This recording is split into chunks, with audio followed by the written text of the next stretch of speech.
engage with. And yes, I'm aware that algorithms suppress content and they shadow ban, etc. That's not what I'm talking about.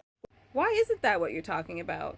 Why is it when it comes to judging people for the content that is or isn't in their feed, censorship is not a thing on your itinerary of discussion?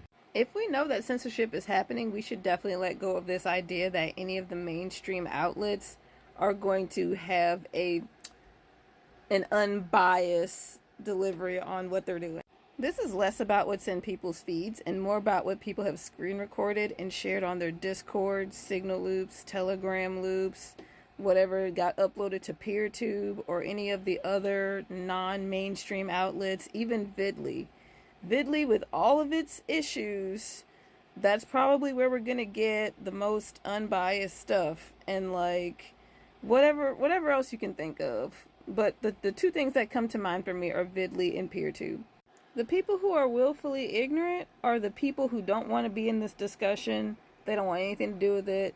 They probably have enough shit going on in their lives, and honestly, I don't blame them. After what happened with Tamir Rice and Eli McLean, I didn't even watch the Eli McLean video. Like, I heard about what happened, and honestly, that was enough. So now I can definitely say I understand when people want to stay out of it. Can you imagine a world where there are some people who are just sick of watching people die and they just want to live their own best life? As selfish as that may be for some of us, like, I fucking get it. And a lot of it comes from the defeatism of thinking that there's nothing that we can do because the forces that push shit like Israel, like, they don't necessarily outnumber us, but they definitely have more access to resources than we do, like militaries. I can definitely see why people don't even want to get involved in this because they feel defeated already and they just don't want to watch people die. However, if there are people out there being ignorant and they're speaking on the issue without knowing what the fuck they're talking about, that's definitely a problem. I'm not attacking anybody who just wants to live their life with as much peace as they possibly can while the world falls apart. And I am definitely not leaning into any form of trust with these mainstream social media outlets when we already know that censorship is a much greater issue than anything else on here.